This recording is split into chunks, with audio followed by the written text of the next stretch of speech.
Objective butter.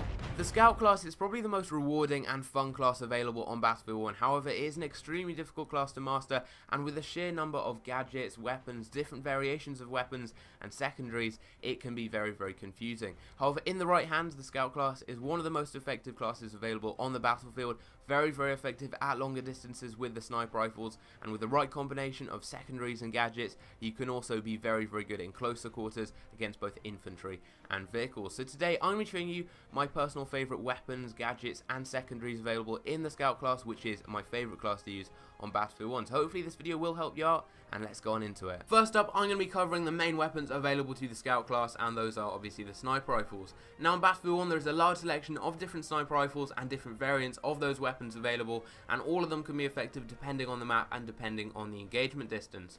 The Russian 1895 is a very effective close range sniper rifle, having the closest range sweet spot and also the highest rate of fire of any of the sniper rifles at 56 rounds per minute. The Gewehr 98 is a great weapon at mid to long range, as is the M1903, which is probably the best long range sniper rifle on Battlefield 1. However, my favourite weapon in the Scout class is the SMLE Mark III Marksman. It's very effective in close range, mid range and long range combat, having the second highest rate of fire of any of the one-shot kill sniper rifles at 53 rounds per minute, and also having twice as many bullets in the magazine as any of the other sniper rifles, with 10 compared to the 5 of all of the others. It's a very well balanced sniper rifle, and I equip it with a 4x scope. That also means you don't have a scope glint, which is effective if you do get into combat with longer range snipers, as it is going to be harder for them to see you. And also I do use the Chevron reticle.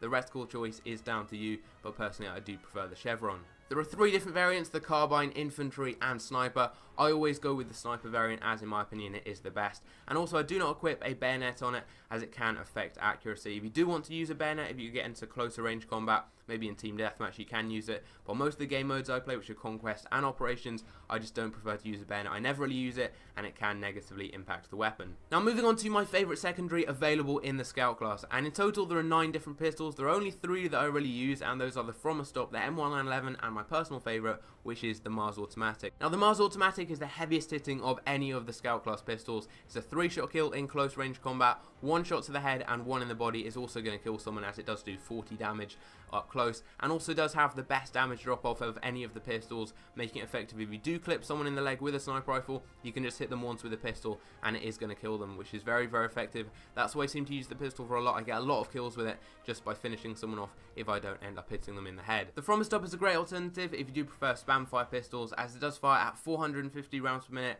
compared to the 200 of the Mars Automatic, and also does have a lot less recoil, meaning you can spam it and it is good for finishing off an enemy. The M1911, a fan favourite on Battlefield, is also a very effective pistol. It does slightly less damage than the Mars Automatic, but does fire quite a lot faster and has less recoil. So it's really up to you which one you do pick. The M1911 is also the very first pistol you do get when you get Battlefield 1. So if you did get the game for Christmas, it is a good one to start off with if you haven't been able to unlock the others yet. But my personal choice is the Mars Automatic, but try them all out and pick whichever one suits you best. Moving on to the Scout class gadgets, there are quite a few different gadgets available, but I only really ever use 3 of them. The first one is the flare gun. I always use this, and it is the spotting variant. You just shoot it in the air and it spots enemy players on the minimap. It's very useful both for yourself and your team. It gets you points and obviously shows your teammate where enemies are on the minimap. And also if you do hit someone with it, it will set them on fire. I always use the flare gun as well as one of 2 other gadgets. The first one is K-bullets. These are really effective against both enemy vehicles and also sentries. If you hit a sentry, it does a lot more damage than just a regular bullet. And if you hit vehicles, it is going to do damage, especially to light armoured vehicles. You can do a good amount of damage to them, but even to heavy tanks and armoured vehicles, you can still do quite a lot of damage. And you're not going to take someone down from full health, you're not going to take a vehicle down from full health, but if someone else is shooting at it and you have got multiple people hitting it, you can do damage to it, and you can sometimes get that final hit and get the kill. And the final gadget that I use is the incendiary tripwire bomb. There is also a gas and explosive variant, but you do actually get 2 incendiary ones, so I definitely do prefer it. And it's really effective on maps where there are a lot of doors and corridors where a lot of people are going to walk through. You can just put it there and get some easy kills for your team. And also if you do want to go in an area where there are a lot of people who are going to potentially be trying to flank round and get behind you, and also on game modes like Conquest and Rush when you want to hold an objective, they're also really good to stop people flanking behind. You can just put them behind you. You can put 2 on each door, for example, if you're hiding in a building, and it is going to kill anyone and set them on fire if they do walk into the building. It's also going to tell you where people are once they get into the building, because you're going to get hit markers coming up on your screen showing you that you have set someone on fire. So I always use the flare gun, and then I just mix between either K-Bullets or the tripwire bomb. It depends what game mode and what map I am playing on. For grenades, I always go with the frag grenade. It's up to you whichever one you do want to go with. I just go with the basic first grenade you do unlock, which is the frag grenade.